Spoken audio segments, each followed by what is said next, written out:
Didier Plassard, Théâtre 2.0, on pense aussi à un spectateur 2.0.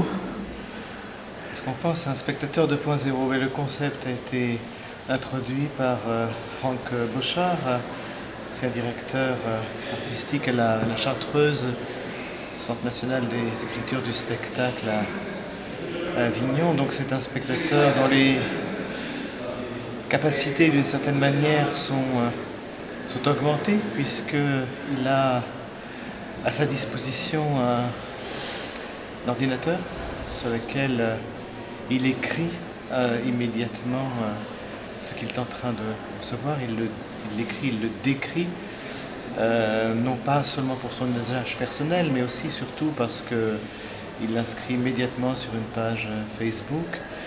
Donc il s'agit d'un dispositif tout à fait singulier où le spectateur est en même temps critique qu'il est spectateur. C'est peut-être ça, cette double posture d'agir, mais ne pas agir sur le spectacle, agir sur la réception de ce spectacle qui me semble le défi de ce spectateur 2.0. Mais en tout cas, dans les spectacles, on a vu dans ces dernières années beaucoup de changements qui demandent une intervention plus directe du spectateur dans le spectacle.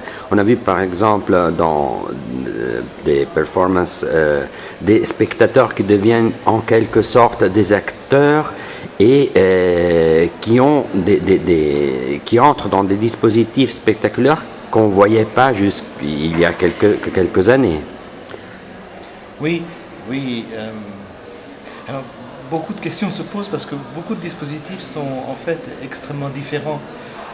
Il y a des spectacles qui mobilisent l'intervention de quelques spectateurs parmi le public. Il y a des spectacles qui sont organisés pour un seul spectateur qui est lui-même le participant. Donc déjà, il faut distinguer. Si on prend l'exemple de la compagnie allemande Rimini Protocol, qui a beaucoup développé ce type de dispositif, il a beaucoup systématisé, surtout dans les dernières années.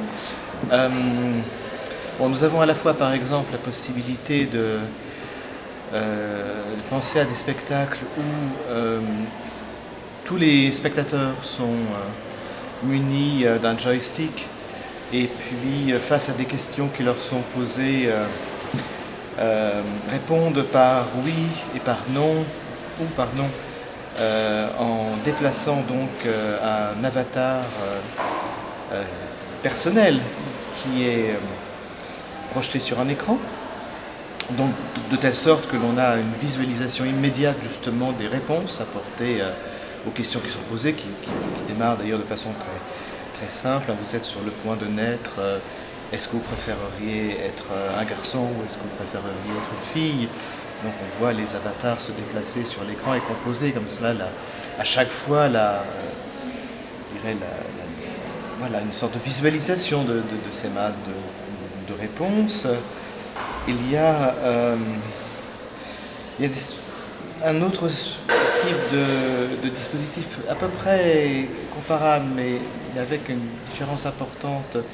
Ils l'ont exploré dans un spectacle qui s'appelle 100%, alors 100% Vienne, 100% Berlin, etc. Et qui, lui, pose le même type de questions et donc appelle le même type de réponse par oui ou par non, à un échantillonnage d'une centaine, exactement 100 personnes sur scène. Donc il y a quand même des spectateurs. Il y a sur scène comme une espèce de chœur de spectateurs délégués qui répondent aux questions et le public en fait assiste à cette mise en perspective justement de l'opinion publique avec d'autres questions qui sont parfois posées même directement aux spectateurs dans la salle, et en particulier, est-ce que vous vous sentez représenté par ceux qui sont sur scène? Donc il y a là, je trouve, quelque chose qui est d'ailleurs tout à fait étonnant. Enfin, l'autre type de dispositif auquel je faisais allusion, c'est le spectateur seul. Le spectateur seul qui est donc participant d'un événement pour lequel il est conduit généralement par des directives qui lui sont données, souvent grâce à soit un téléphone portable, soit un casque audio qu'il peut avoir, et donc il va le promener dans différents espaces. Là, on peut se demander qui est spectateur finalement de cela, puisque ce qui est intéressant, c'est que évidemment pour la personne qui fait cette expérience, c'est quelque chose d'extrêmement riche et étonnant parce que ça l'isole du reste des passants dans la rue, des usagers d'un lieu public. Donc ça lui fait une expérience assez riche d'extraction, de singularisation aussi de sa place. Mais en même temps, le vrai spectateur de cette expérience, c'est peut-être le metteur en scène. Ou les gens qui passent par là et voient ce mec, ou parfois il y a des couples qui font d'acteurs, spectateurs qui font des actions, et il y a les gens qui passent par là qui les voient.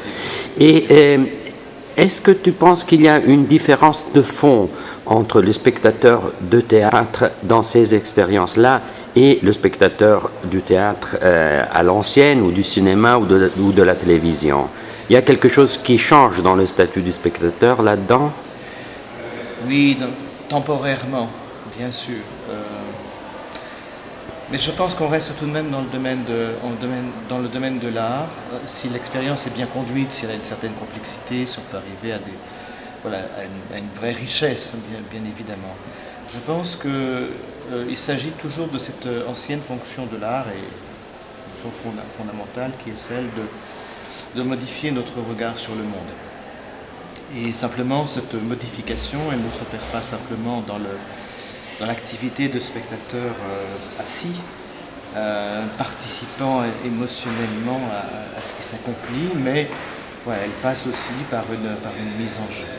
Je ne crois pas qu'il y ait une opposition si forte qu'on estime parfois. Il me semble que de toute façon, s'il y a une vraie exigence artistique, on reste avec les objectifs de l'art.